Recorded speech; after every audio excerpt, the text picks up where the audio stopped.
So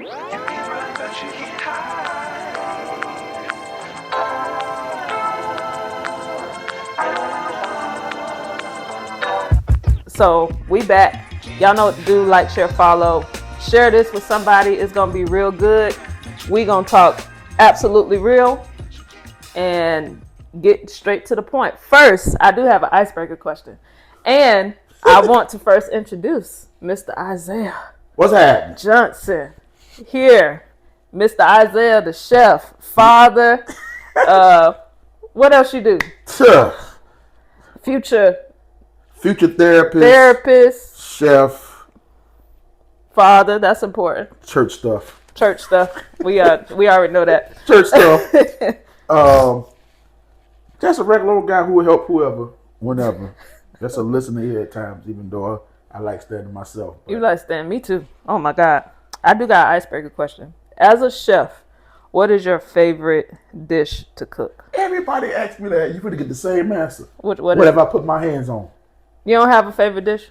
There ain't nothing you like. No, I have a backup clutch. If I don't know what to eat, my seafood pasta. That's my go-to meal. What seafood you put in it? I love seafood. It got a pan of shrimp, crab meat. That's my native crawfish. But that's my specialty. I ain't gonna say it's special because it's so easy. Yeah. It's that backup. I don't know what to eat. I'm hanging out somebody. I know what I'm gonna make. I ain't got to think about it. It's just seafood pasta. All right. Okay. But other than that, anything I put my hands on, it's a wrap. You gonna make it. I know that's right. So I'm not giving y'all the topic because it might change. I don't know. But excuse me if I am swollen and my eyes look shut. Something is in the pollen this year. It's something in the air. It's bad. I'm glad I don't have no pollen. Oh my God, it's bad. Wake up, swollen. Oh, but so you know what, Isaiah? I was thinking, I'm single. I am single. Been single for a while. I know you are single.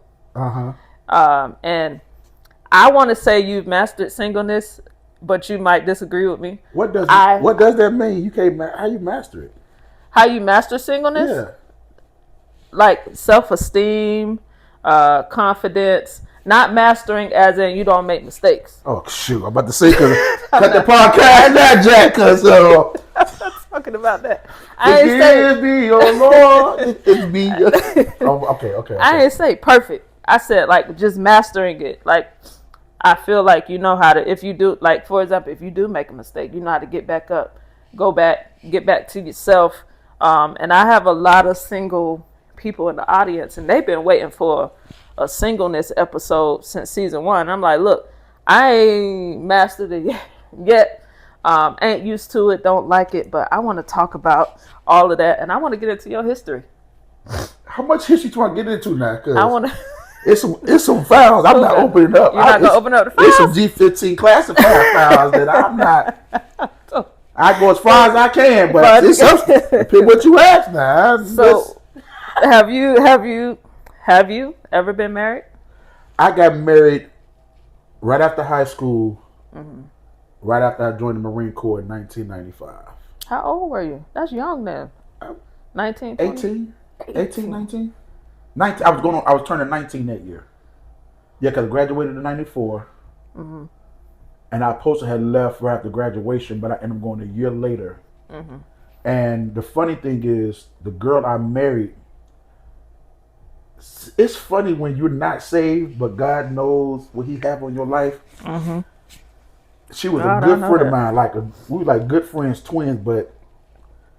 And I said, whoever I take on prom, whatever woman I get pregnant, whoever get pregnant is gonna be my wife. Come to find out.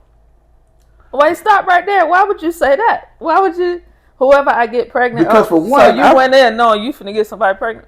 No. Listen, I can say at this age of my life, only 2 women has ever said they've been pregnant by me, and that is the woman who I married and my daughter's mama.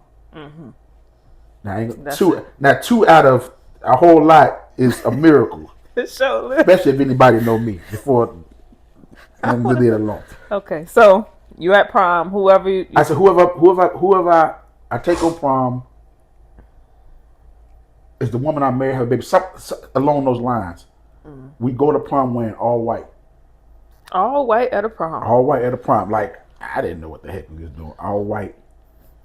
When I went to boot camp for the Marine Corps, she wrote me a letter saying that she was pregnant.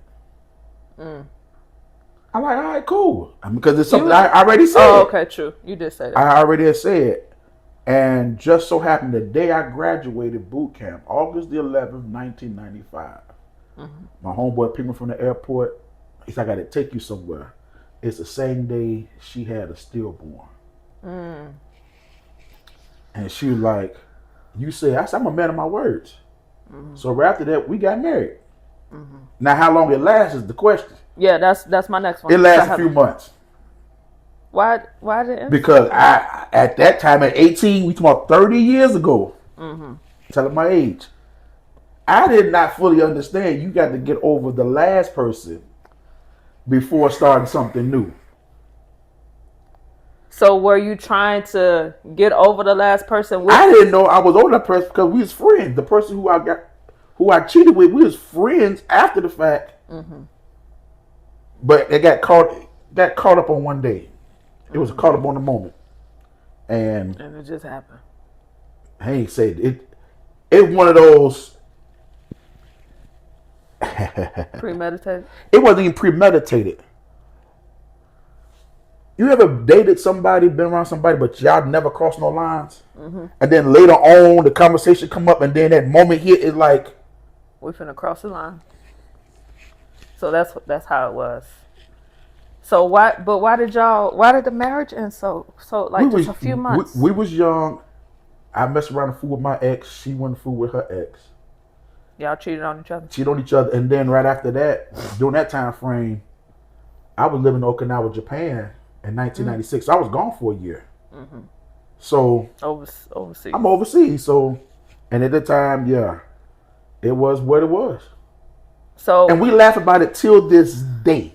You still talk back? Till this day. On my birthday, anytime come up, she'll be like, happy birthday, ex-husband. And I say, you the only woman that will ever have the title of ex-wife. So. We were high school sweethearts, so. Oh, so y'all were high school sweethearts. Y'all was, okay. So, it didn't end bad. Like, it wasn't no. Well, we 18. Drag out fight. To where we y'all 18, was like, so it's like bump you too. I want a divorce. I'm out. It wasn't like that. No, I did a Facebook Live a few years ago saying I cheated on my wife and talked about the story in between. She told me that was the day she finally got free because she never heard me tell that story. That's heavy. So that's good. I'm not. You're gonna have to send me that live. I cheated on my wife, but it's still online too. I never took it down. So back then, you would never acknowledge that you cheated, or you I never acknowledged it. I had the whole conversation with. I have always been a person that if we're close in that space, I'm going to share whatever. I'm going to share because I'm not one. I'm going to hide something I'm in a intimate, close relationship with, and then plus I couldn't lie about it no way. Like the signs was there. Like I'm coming up missing for days and two, and certain stuff is like I know all about that. So now when that ended, and because we gotta go down memory lane. 30 years, so I don't know where we're going to go now. So I was born in 94. Ooh, good God. Just turned 31. Just turned 31. Jesus. But so when that divorce happened, were you hurt, or was it something like whatever, or was it? Till this day, and I want to say it like this: I regret what I did because I never wanted a divorce on my record. I grew up with both parents in my house. Though my parents divorced, I never wanted a divorce on you at all in your life at all. No history of that. Because even in high school, I used to call the girls who like we dated for real, for real. Like, y'all see my wife? Never see my woman. You see my. It's always has been me throughout. Yeah, so I never want to have that on my record. So were you hurt by that, or were you hurt that it was over, like the relationship? Were you more hurt like, I was hurt because I did something to someone that I can't use. I want to use the word I didn't intentionally try out to do. I hurted somebody in a space that, till this day, is still effective. It's still effective. She never been married. Still never had a child. So let's talk about that. This is why it's important to, even when you're dating or single, talking to somebody, or in a relationship, you have to first be sure, but you have to really be careful how you treat that person, meaning your actions. And I'm not talking about being perfect, but just being intentional and being like, okay, you're the person I want to be with. And before you make a big decision like marriage, not knowing how it's going to affect that other person, because this is still affecting this woman 30 plus years later. She dated and stuff like that, but she never been married and never had a child. How does that make you feel? Like, do you feel guilt, or? I'm like, for a good minute, I felt that messed me up till this day. Because it's time and season of my life, I'm like, I'm going to reap repercussions of this. That's strange you say that. People don't usually say that. I like the repercussions of this guy. I'm the one, whatever you sow, you getting back somewhere. Yeah. So where it's coming from, you never don't know. And they always come back greater. And like, I never want that to come back. So, that's over. You move on. Were you single for a while after that? I got saved after that. Not because of the divorce, but the way the Lord was dealing with me when I was in Korea. I'm a PK, so. Me too. The Lord got me early. Because he know, had he not. He got me early, but I should have had 1,000 kids and 100 diseases. Ooh, Lord. Lord Jesus, thank you for your grace and mercy. Yeah. Lord, not 1,000. That's a lot, Isaiah. Golly. You was out here. Listen. Good Lord. That Southside Chicago in me. Thank God for anointing me and calling me early. Because had I had some type of purpose, something to go after, it wouldn't have been good. No, sir. It would not. A lot of baby mamas. So you got saved after that, but what was after that? What was your life after that? As my life after that man? was, I didn't date for some years because at that time I wanted to know God for what He was calling me for. So you were serious. You weren't looking at nobody. I will not say serious, and I say this a lot. If I didn't have that time, I'm trying to think how many years it was. 3 or 4, 5 years, maybe. No. About 3 or 4 years. Single.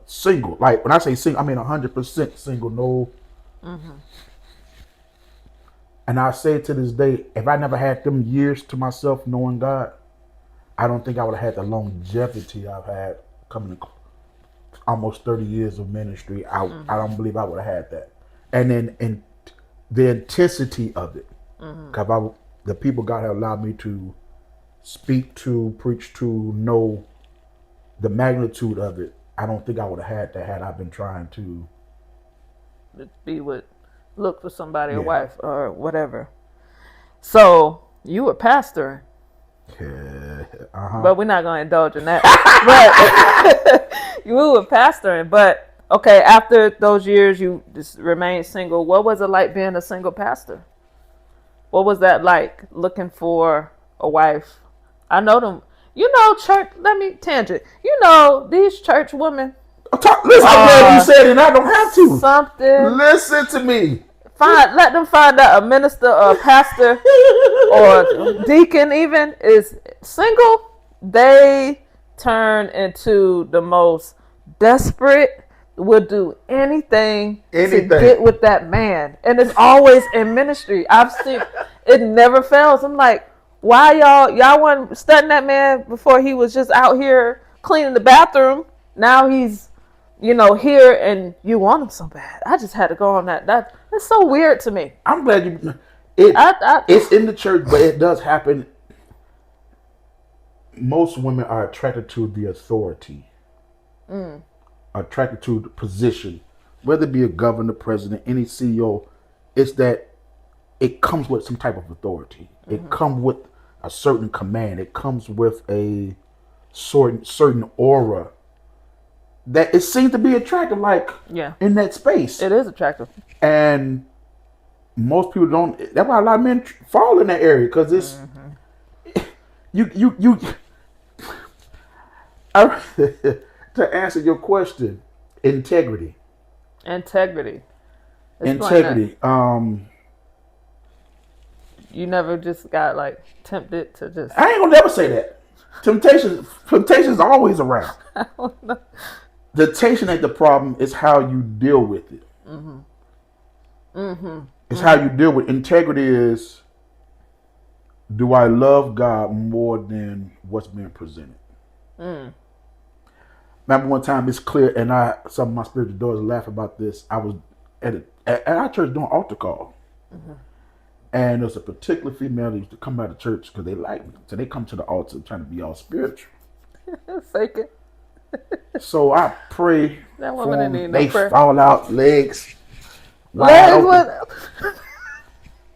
So I just stepped over and kept moving, and they were like, no, we honestly see how focused. How focused you are, Wait, where her legs went? They said she fell back, legs were wide open like this. Oh God, I couldn't. And I'm stepping over to the prayer for the next person. I'm not I could be in the moment and be totally ignorant, oblivious to what's going around me. Oh gosh, I could have been there. And they was at the church services, there's always the laughter. Oh gosh, what happened in the spirit is funny after the fact. They were like, we see how you focus. Oh God. How you said? I didn't see none of that. You ain't see nothing. And they know I would be honest. If I go places, somebody going with me. That's good. That's good. Everybody who's attracted to you, everybody who's attractive, don't mean to go after them in that manner. Explain the wisdom in that. How do you know? Well, how do you personally know? Just how do you know? Not okay. I know, God spoke to me. I just know discernment, whatever. But practically, I can't even say, I'm not even use all that, because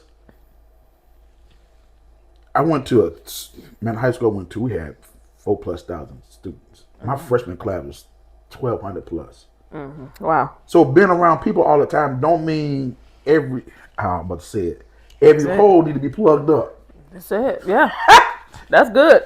Every hole don't got to be plugged up. And I tell the young man, I said, because some of them you want to keep as a friend, in case your butt get in trouble, and they gonna have to come bail you out. You don't want. It's certain. Lord, you don't. So how do you? Okay. Now, how do you decipher though? What do you do? You just wait it out. You get to know them, because you always start everything out as friends. You taught me that. Look, just be friends right now, because you know me. I will if you not. This is my problem. Now I'm be honest. I'm not a person to go after anybody, but say you come and we talking and I like you, and once I get an inkling you pursuing me, we go together. We go together. Cause why are you playing with me? Right. It's not good. That's not good, because I don't mean that, because everything don't always work out like that. So that's why I'm asking, how do you know? For me, I don't make no decisions fast. I guess blaming on overthinking, blaming on I hate being wrong. Oh, me too. Oh my God, I hate it. It could be a pride issue saying that. It is. It's my pride. I want to make sure I'm right whatever I do. I have to make sure. So I'm not doing nothing fast. Even if I'm finna fall. You're not going fast. You're gonna fall real slow. It's gonna be a real slow fall, because I didn't plot it in my head. Slow motion. what consequences may come out of this? Can I deal with the consequences? This may not be good practical help nobody. Do I want to deal with the consequences? For falling. If this woman come up pregnant, if I fall into sexual sin, she come up pregnant. Can I deal with her for 20 plus years forever with a child? That's what you be thinking about? Listen, I say this. I'm going to go on record saying this. God is forgiving. Child support, the wrong baby mama, and diseases is around forever. It sure is. They're around forever. God is forgiving. My daughter turned 23 in September, and I still feel affected her mama. Really? And we don't even talk. We can't even be in the room more than 5 minutes together. Really? To this day? Till this day. So let's fast forward to her. How is that relate? And I'm going to talk about that. Come on now. When did you meet her? How did your daughter come about? Were y'all in a relationship? No, we wasn't. It was a one night stand? No, it wasn't a one night stand either. We just kicking it. Friends with benefits. Hooking up. Man, Traquila, why you got me on this? You got me on these people on your podcast telling my business. What was it? Okay, at that time, the old school church mindset. Oh, okay.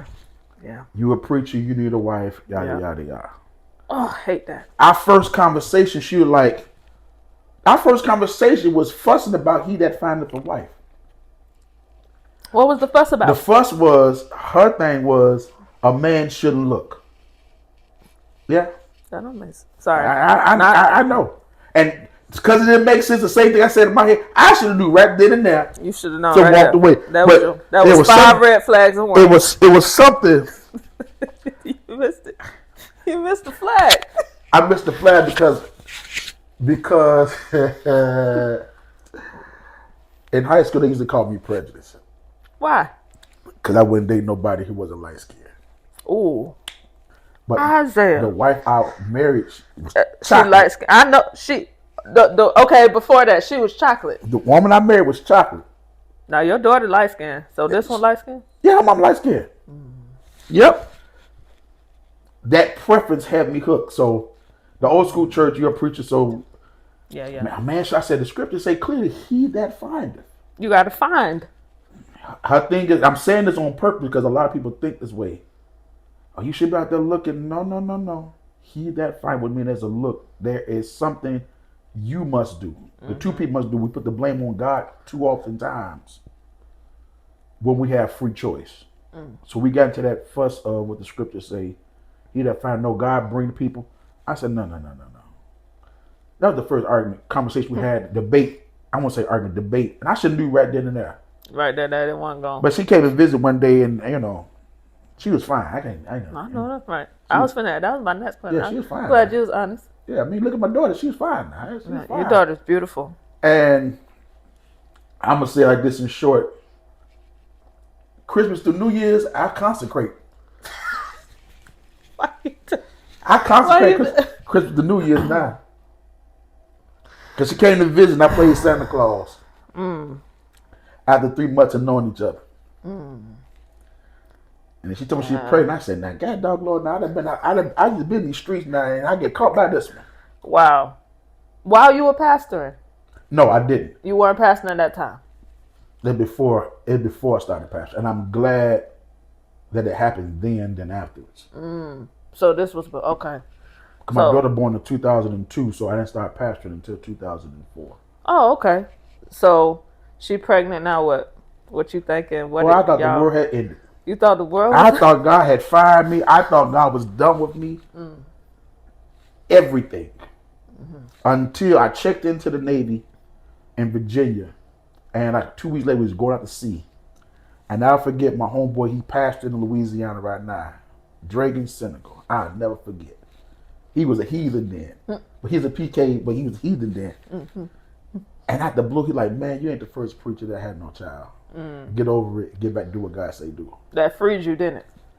It lifted the burden. I'm like, it lifted. And then over time, I could not ignore the fact of God's calling versus my mistake.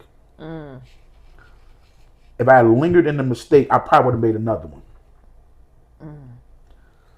But God tugging, his love tugging, he showed me his grace and mercy, which was bringing me more because I was going through hell with the mother. I was gonna ask She you was that. talking about she didn't want the child. She was gonna get rid of that baby. She like, I'll leave on the side of the road. I raised my daughter by myself as a single man for the first couple of years. You've heard me tell my story. She's abused my daughter at a teenage years. Till this day, my daughter just had my second grandchild in January.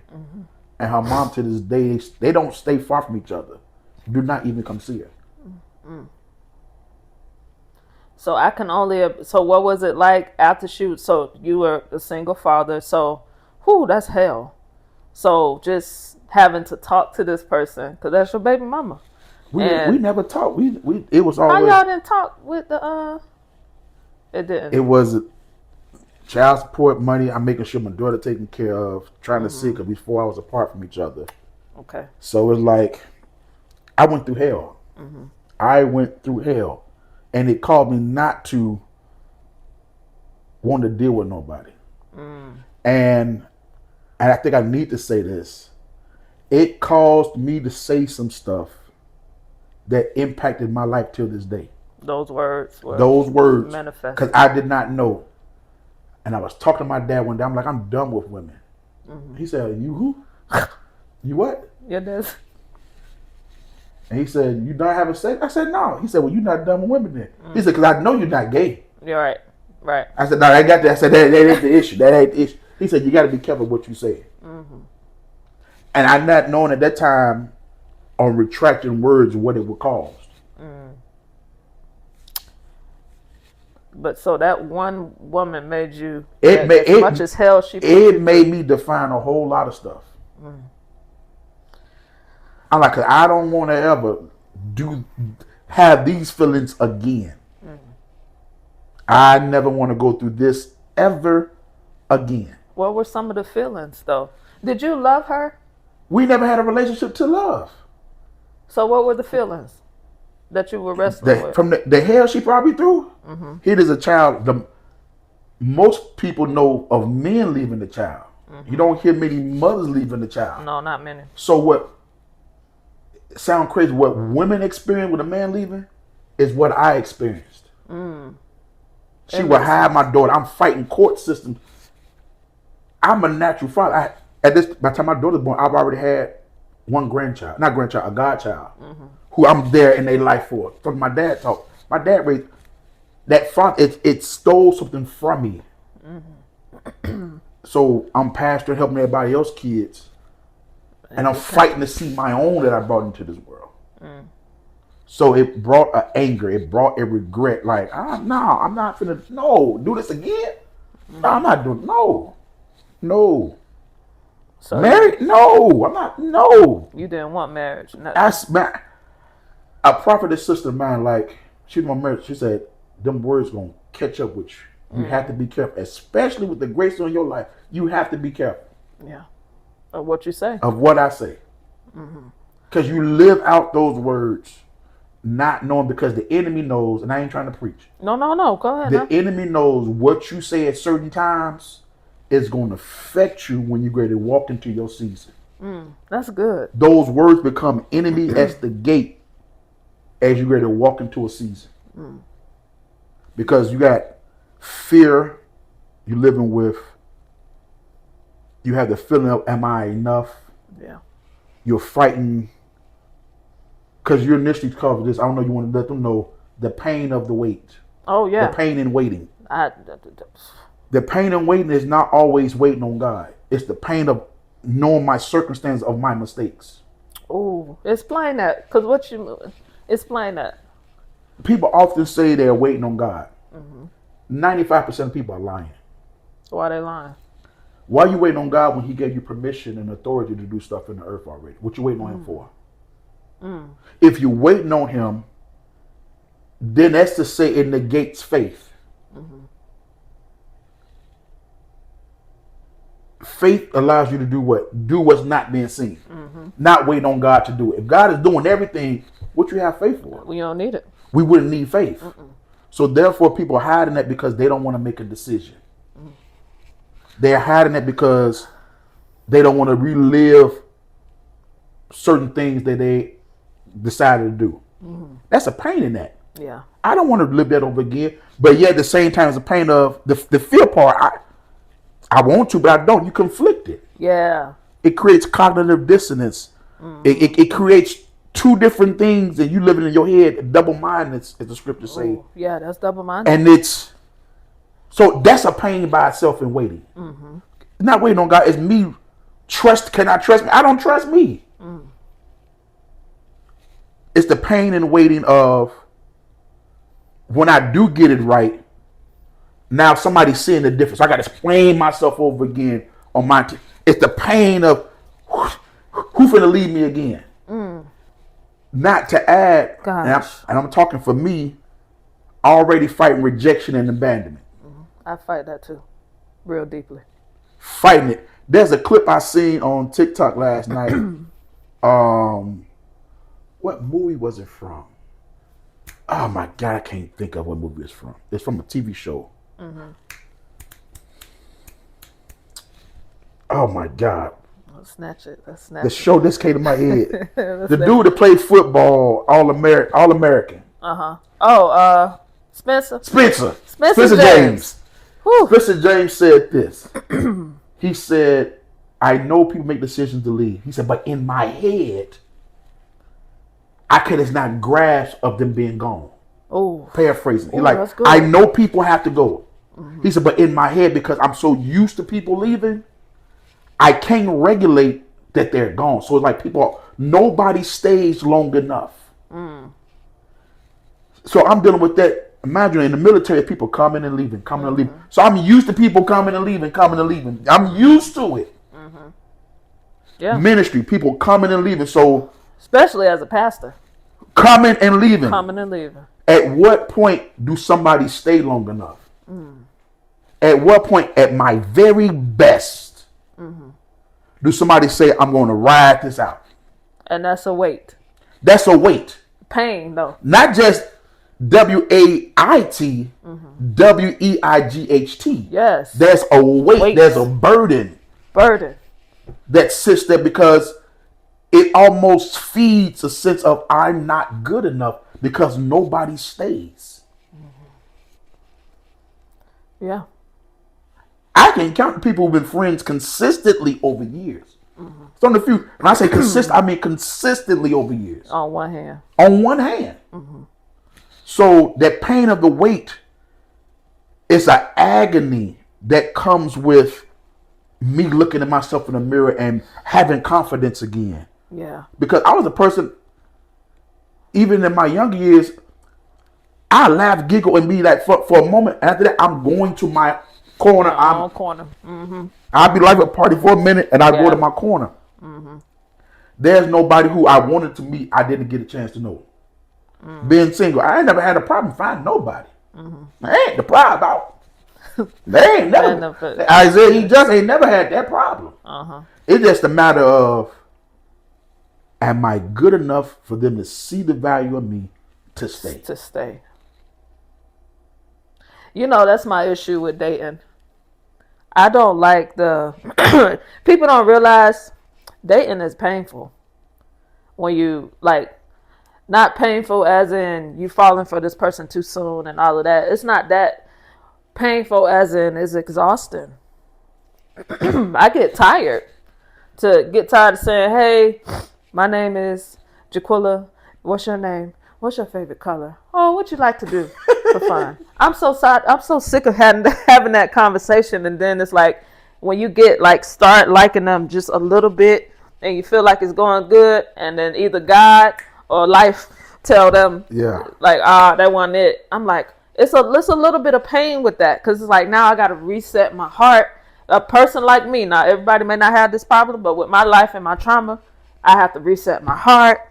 I got to reset my vulnerability. I got to reset my feelings and make sure I'm still feeling, because I'm good at turning it off, but I don't know how to turn it back on sometimes. And that's not healthy.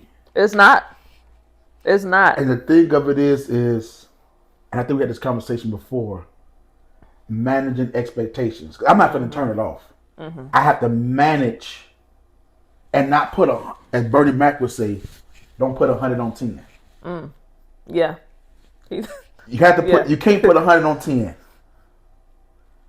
If it don't work out, and I was saying this when we had our singles dinner not too long ago. People got to stop blaming stuff on the devil.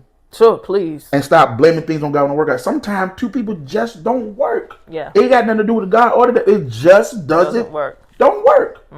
But if you going in giving 100%, you gonna fail miserably. So what? Well, You got to leave bed. What?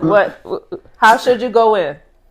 Because I'm about to say what percent. It depends on your because you logical. I'm very logical. I'm like, so what percent? It depends on your dating style. Everybody have a different dating style based on them as a person, right? Them as a person and what they come from.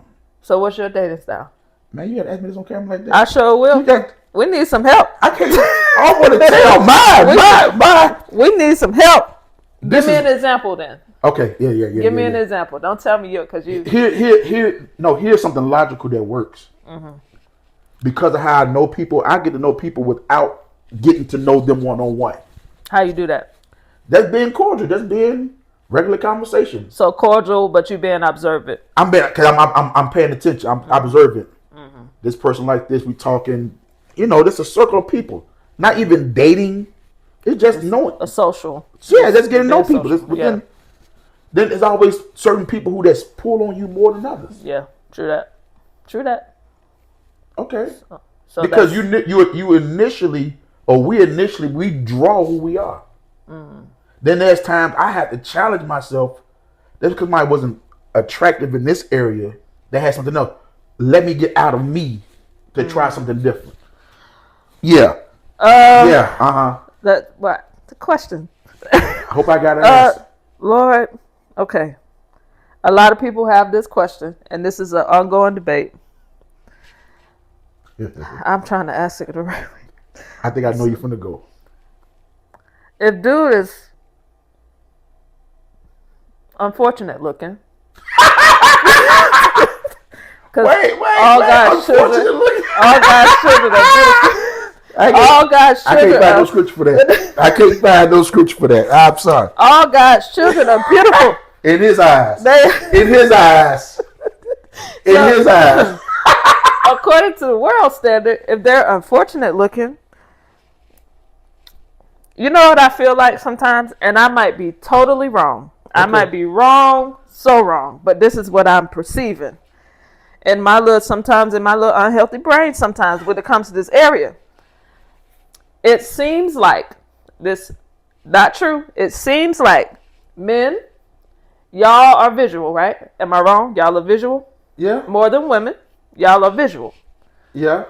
Why does it seem like when it comes to y'all got to get somebody fine, all in it, my type? What y'all do? No, but listen, y'all got to get somebody. They got to be tall. They got to have all these muscles. Nope, that's not where I'm going. So they got to be fine. If they ain't your type or look how you want them to look, the woman, you like, nah, I need to be able to look at her in the morning and not be scared.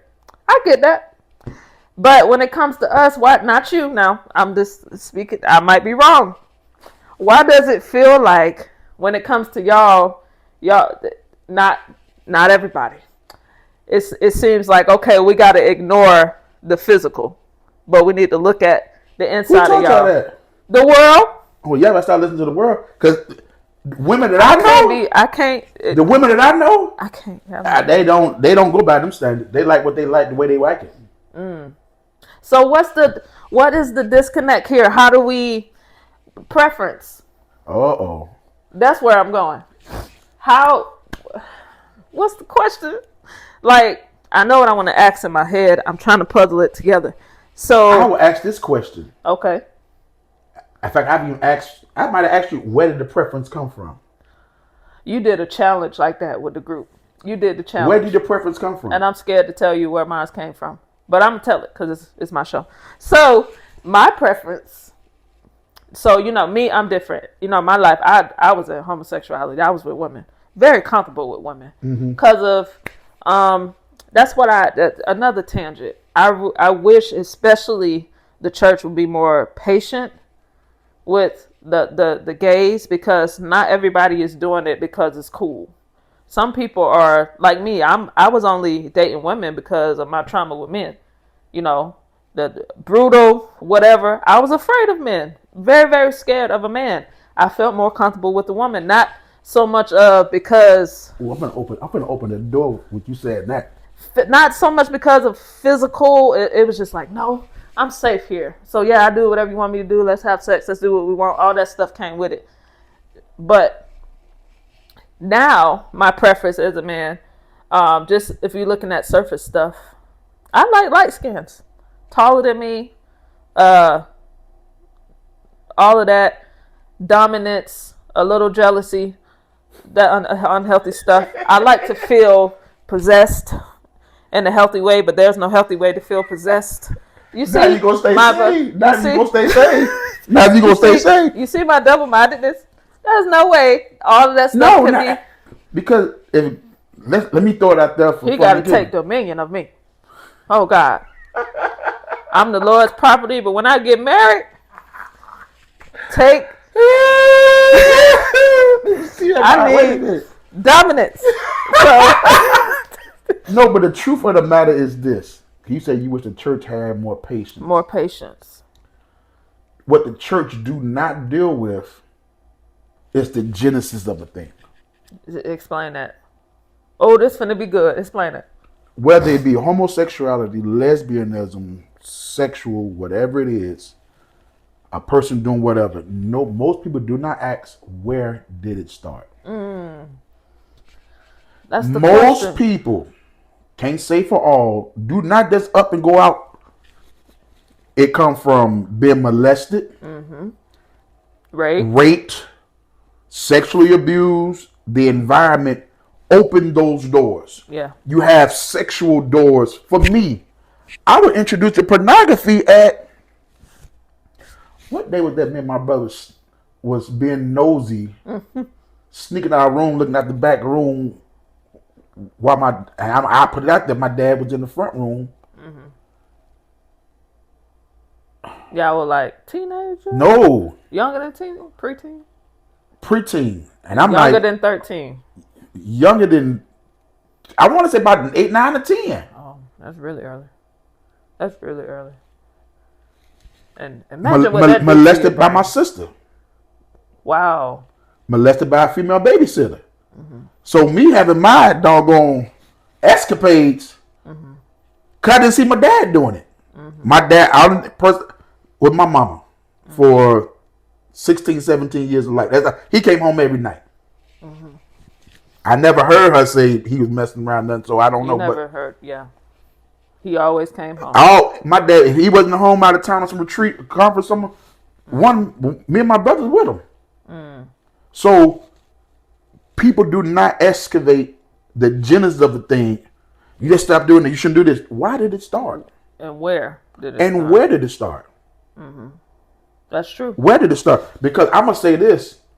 In my 28 plus years of ministry, I have dealt and helped more lesbian women than homosexual men.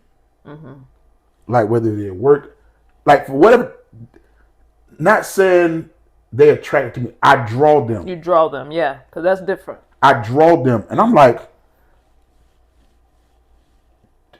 to show them what a man is supposed to do. A healthy man. Yeah, because the humanity part does come out. I'm not going to sit here and say I'm speaking. Well, you show all of that, though. If you've been around me, it's going to be to let them see. Because I asked the therapist and me have to ask certain questions. Not the preacher me. I'm like, when y'all be going on girl trips. I tell you what go down. I know what goes down. Okay. All these girl trips ain't girls hanging out. Yeah. It's It's experimentation going on. I know so many. And I'm gonna talk about with the camera in the church house too. Show this. You ain't. I'm pretty sure. Make sure they go on your camera. In the church house, he said. In the church house. No, it's true. All these girl trips. It's experimenting. And the problem is, it's acceptable by society for women and as a man. They're not. Yeah, it's hard for y'all go to the bathroom together. Girl, go to the bathroom with me. All that stuff. Yep. Hey, Not with a man. I wish a Negro would make sure I clean it up because goddamn, we're going to the bathroom. You better swing. It better be a space between stalls. Yeah, it's different. Yeah, it is different for a man. So, but to the preference, I ain't forgot where you was at. That people do not find out, and most stuff where it comes from. Where do I remember this some years ago. I'm going to tell my business on camera. Mm-hmm. I was walking in the gas station, and this Spanish woman walked out. Mm-hmm. Got told caught my eye and everything. I'm about to say, bump gas. I'm going to go chase this down. Bump the gas. I'm about to bump the gas. I'm like, shoo. Wow. And the Holy Spirit spoke clear from your dad. I'm like, my mama ain't Spanish. Right. So, being the son, hey, Pops. That's who he was trying to say. Hey, Pops. And he just bust out laughing. It was one of his fetishes. He told me, he's like, your mama always been white. So we had the father-son talks. I'm like, I'm realizing my attraction to wasn't initially from me. Yeah. Yeah. Most people do not know what they like because they never had a conversation with their parents. Parents don't talk about it. Mm-mm. Even my daughter, who she got her child's father now, I look at him, I say, yeah, that's me. That's me. It's a picture he got. I swear, we got almost the same pose. Wow. So she's. And I talk to him. I'm like, yeah, I see why. I see why. She with you. She with you. I see why. Wow. I see it. So preferences goes back generationally. Then it can. It can start from. It can because before you. A person, whatever their parents display, people they're around, you initially take on that. Yeah. And most parents do not teach their children outside of what they believe, outside of what they like. Mm-hmm. My mama used to tell me and my brother this. She said, don't y'all date and marry nobody I have to approve of. What does that mean? She said, because you got to live with her, not me. Ooh. So don't be picking nobody that you want me to approve. Right. You better know what you get yourself into. That's good. My mama told me this. Taught us this. Wow. They don't need to approve because family, they have to approve something for somebody else to be happy. And I understand arranged marriages because they're protecting the posterity, they're protecting wealth, they can protect tradition. I get that.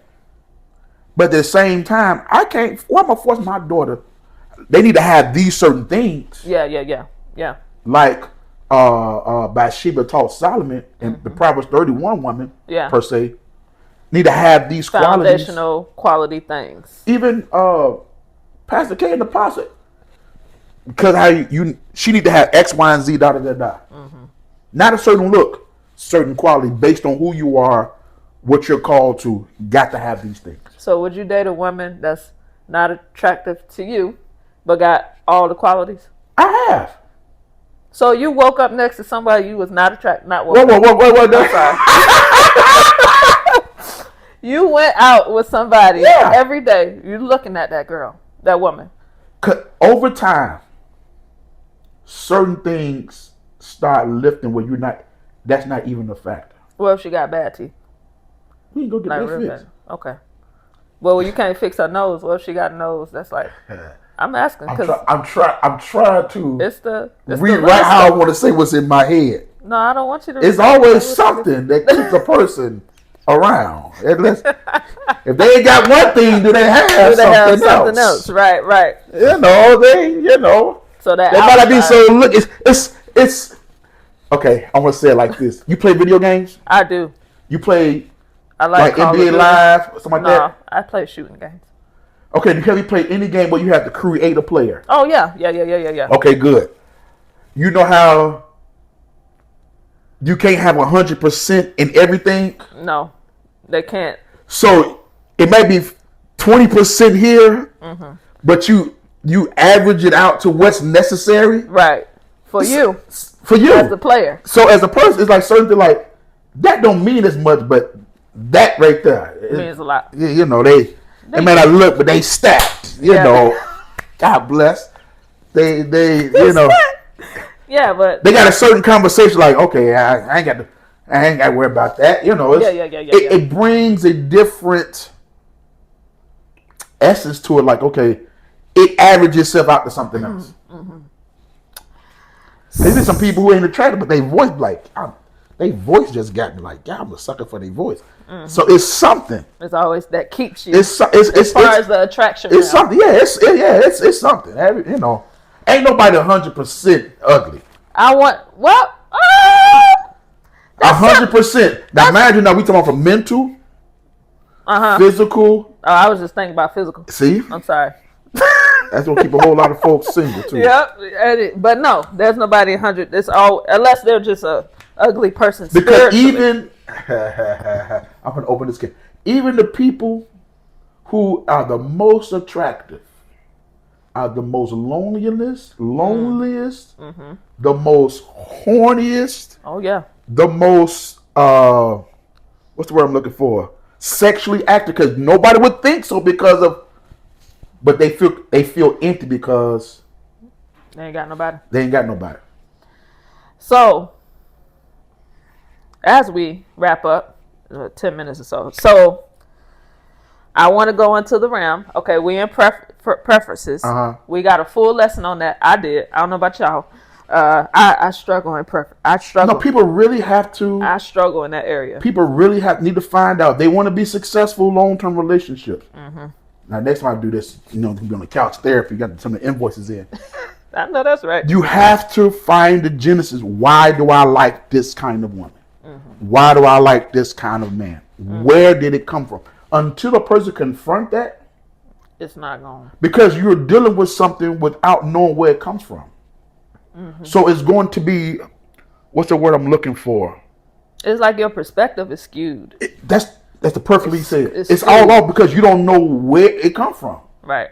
And until you find that, or a person that a person find that, they're going to be disgruntled and unsettled because they don't know why they like what they like. Mm-hmm.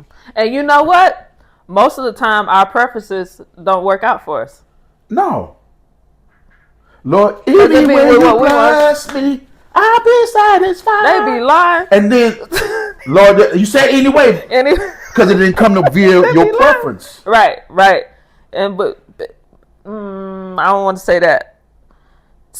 Sometimes, if the God we serve know what we need, what we like, all this other stuff, he presents somebody. Is he presenting us somebody who don't have what we need? If he presenting it. And but because we don't know God, right, and it don't come where we look like, we miss out on. And we think God is dumb. Because if you're going to have, and I say this a lot, a great relationship, you got to know how to be a good farmer. What does that mean? Explain that. You can't just. What do you mean? You have to be a good farmer. I'm gonna use my favorite example. If you want an apple juice, what do God give you? The apple seed.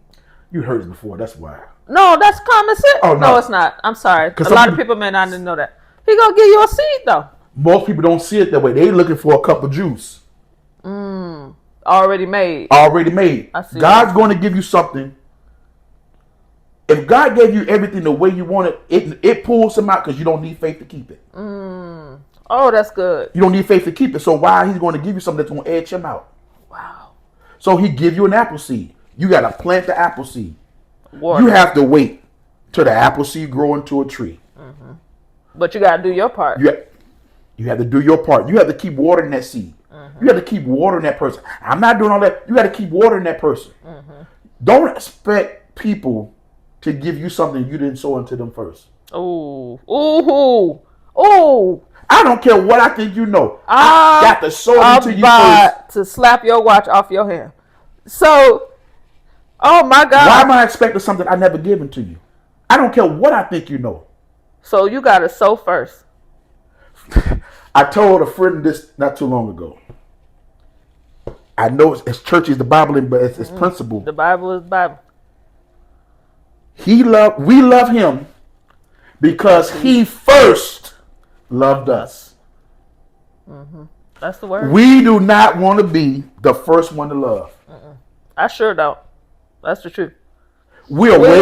We like to see. I love this person. I'm not loving like that again. But you still don't have what you want because you ain't sold nothing. So why you ain't got it? And you trying to see what this person, what they gonna give me first. What's the motive? Instead of stepping out. It's like, all right, I want love, so let me sow my love into this person, even though I don't know the outcome. It's faith. Right. Because here it is. Whatever you sow, it does not go unseen by God's eyes. So it might not come through that person. It's going to come somewhere else. It's coming from somewhere. I got to keep sowing in water. So therefore, the apple tree grows. Now I have apples. And that's a wait. I have to wait to this apple tree. That's a wait. Doing your part. Make sure I'm doing it right. Pull them weeds up. All that stuff. So now you got apples. Now you have to manage what you prayed for. So not only you get apple juice, you can make apple fritters, you can make apple pie, you can make apple dumplings, you can make apple wine. It's so much stuff because the person, I almost spoke in tongues. The person that's coming is supposed to enhance your life further than what you see. That's true. They're not coming to give you just enough. They're coming to give more than enough. But you have to keep watering it until. But most people, because of their past pain, past fears, they'll manipulate what they want because they don't want to give. Yes. And I've been guilty of that. I have been guilty of that. Today is your break to lift your hand and tell God. Oh, yeah. Yeah. Break. I'm going to lift it. Seriously. And that's something you have to work at. It's something that's you got to work at. That's why I say all the time, it don't hurt to present yourself. I know where you're going. And now you put me in the hot seat. It doesn't hurt to present yourself. It do hurt a little bit. It hurt your pride and ego. It sure do. It hurt your tradition. And what it hurts. I had to teach a singles at another church on the 28th. And the message, I don't have a title for the message yet, but it's the blind man who Jesus had to touch twice. Yeah. The first time Jesus touched him, he said, I see men as trees. How are you blind at this age of life, but you see men as trees and never seen one? So apparently you've been going off what people have been telling you. Most people have been dating by what has been told them that does it fit for that time. But the principle have to be reworked for now. It has to be it's like you're changing the algorithm in your brain. You have to, because mentally. My grandparents, your grandparents did, not say it don't hold weight now. How do it fit now? Time to change. Yes, we want to have certain things that old school, traditional, but you have to know how to adjust it, adjust your perspective to get. Because if not, you gonna sit back, be 75 years old trying to go off their principles. I'll say this: whenever a person say they're old school, I want to question their walk with God. Why? Because if the Holy Spirit is leading and guiding you, wherever He is, where you should be, not well, that's a tradition. So whatever He's showing you, I have to let go of the past. I have to forget those things which are behind and press towards whatever that mark is. I want to show you something different. I want to show you something new. But we are afraid of new because I've never seen it before. All I remember is what I'm used to seeing. Because you know what? Tradition is peer pressure from the dead. You said that before, didn't you? It's peer pressure from people that are dead and gone, or not always physically dead. Just God. It's always something. God Himself does not change, but His methods are changing. I call it this: people are fighting ghosts. Yeah. It's the ghost of, say you dated somebody, it didn't work. You go into something new. And 15 out of 10 times, it's going to be a situation that reminds you of an old relationship. Yes. Most time people respond to what that person said. Yeah. Not what the new person is trying to understand. Yeah. Or trying to communicate. So now I'll use for me, being in the military, there's time in the season where I could be militant. It's a part of me. Yeah. It's a part of me. When somebody in my life, they want that part, I have to fight because I'm fighting because this person, I was too militant. So now I'm in the passive mode, and it's like this is not all of me. Yeah. When somebody want what somebody else didn't want, we have to be constantly adjusting. Always adjusting. And if we're not become comfortable, constantly adjusting, we get hurt because we're stuck. So what I want you to do, Isaiah, look in the camera and tell the singles while they're waiting, what advice would you give whatever comes to you? What advice would you give to them that are waiting, that are hurting while they're waiting? For whatever reason, one, stop using the excuse, trust in God. Say what it is. I'm getting over my past. I'm unsure of my decisions. I'm unsure how things work out. I'm uncomfortable in something new. We have to we have to take God off the jury stand. I mean, out of the. Got it. We have to take God out of the witness box and stop putting him on trial. Two, like I said earlier, confront your purposes. Why do you like what you like, who you like? Why? Where did it come from, and deal with it? Three, have somebody you can talk to outside of your circle that's going to challenge those areas.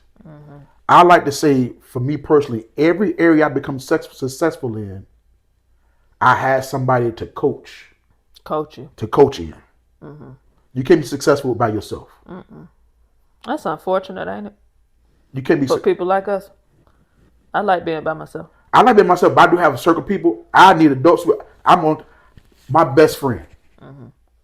I run stuff by her because over 20 plus years. Yeah. It's like, you sound like when you used to date such and such. You sound like this. Tell you the truth. You sound like this. I be pissed off. But who knows me like that?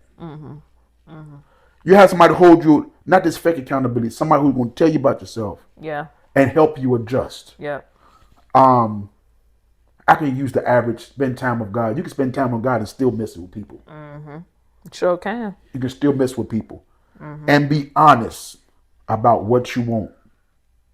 Be honest about it. And know what it is that you want. I don't know what I want because why? You probably don't know that part about yourself. To sum it up. So y'all, this was such a great conversation. I appreciate y'all for coming on. I said it in the beginning. Like, share, tag, and invite. Share this video with somebody. Please. Share it with somebody. Don't just leave it for yourself. Share it. Share the link. YouTube. I'm on Apple Podcasts, Spotify. Share the audio. Share the video. Because people really need to hear this. And I'm going to see y'all next week. I got something real good. And whatever episode it is, we're going to see y'all Monday morning, 9 a.m. And yeah, peace out. Peace out.